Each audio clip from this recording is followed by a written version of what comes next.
কি এক্সপেক্ট করছেন? একটা প্রশ্ন শুনছেন অস্ট্রেলিয়া পর্যন্ত তো শুনছেন, কি এক্সপেক্ট করছেন? এর বাইরে আর বেশি কিছু এটার সঙ্গে একটা রিলেটেড Thank প্রশ্ন you. এটা রিলেটেড প্রশ্ন ভাই পিয়াল শুরু আচ্ছা ভাই, নতুন করে এরকম একটা আয়োজন, অনেকেই হয়তো মিরপুরে খেলার স্বপ্ন দেখে, যারা ছোটবেলায় ক্রিকেট খেলেছে তারা এই বয়সে এই সুযোগটা পেলো।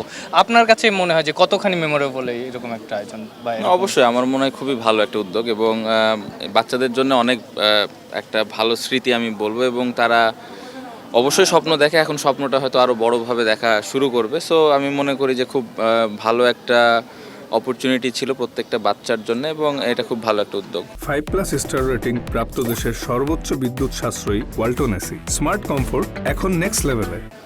ভাই ওই যে রাজশাহী চ্যাম্পিয়ন হলো, একটা ছেলে 26 বলে 74 রান করলো। রাজশাহী থেকে ট্রেডিশনালি ব্যাটসম্যান উঠে আসে দেখছি, আজকেও ওরকমই একটা ঘটনা ঘটলো। মানে রহস্যটা কি, রাজশাহী থেকে কি আছে?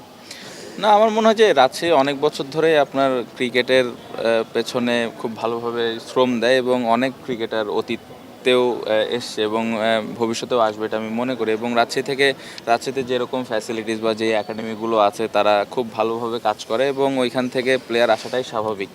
সো স্টিল আমি মনে করি যে আরও বেশি প্লেয়ার আসা উচিত, এবং ওইখানে যদি আরও ভালোভাবে ফ্যাসিলিটিস ক্রিয়েট করা হয় এবং ওই অপরচুনিটিসগুলো যদি বাচ্চারা পায়, আমার মনে হয় যে আরও বড় বড় ক্রিকেটার আসবে। ভাই একটা কথা, এই যে মেসি লামিন ইয়ামালকে গোসল করালে একসাথে ফাইনাল খেললো, আপনার কি মনে হয় এদের মধ্যে কেউ একজন আপনার সাথে একদিন ন্যাশনাল টিমে খেলবে? অবশ্যই আশা তো করি এটা খুবই ভালো লাগবে। বাট আমি যেটা বললাম যে এইখান থেকে যদি কিছু ছেলে আসে, সেটা রাজশাহী থেকে হতে পারে, সেটা দেশের যে কোনো জায়গা থেকে হতে পারে, সেটাই বাংলাদেশ ক্রিকেটের জন্য ভালো কিছু হবে। ভাই নতুন কুড়ি মানে তো নতুন সম্ভাবনা, আমাদের সামনেও একটা নতুন সম্ভাবনা আছে, অস্ট্রেলিয়া সিরিজ। কি এক্সপেক্ট করছেন? একটা প্রশ্ন শুনছেন অস্ট্রেলিয়া পর্যন্ত তো শুনছেন, কি এক্সপেক্ট করছেন? দাদা বাংলাদেশ দল, আমি যাতে অস্ট্রেলিয়া যে দলটা স্কোয়াডটা নিশ্চয় দেখছেন। অস্ট্রেলিয়ার এটাও শুনতে পাইতেছি। এই স্কোয়াডটা কি এইটা কি আপনি মনে করেন যে এই ধরনের একটা স্কোয়াড দিয়ে মানে তারা বাংলাদেশকে মানে they are taking it very seriously, তারা তো পুরো ফুল ফ্লেজ একটা স্কোয়াড দিচ্ছে। নর্মালি তো বাংলাদেশ ক্রিকেটে এরকম এর আগে আমি কখনো দেখি নাই।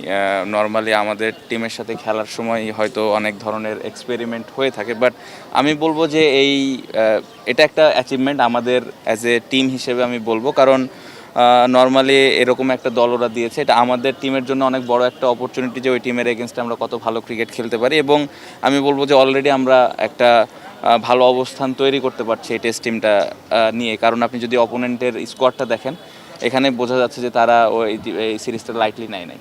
আরেকটা ব্যাপার একটু যোগ করি ভাই, আর নাহিদ রানা এবং লিটনের একটু ইনজুরি কনসার্ন আছে, শরীফুলেরও আছে।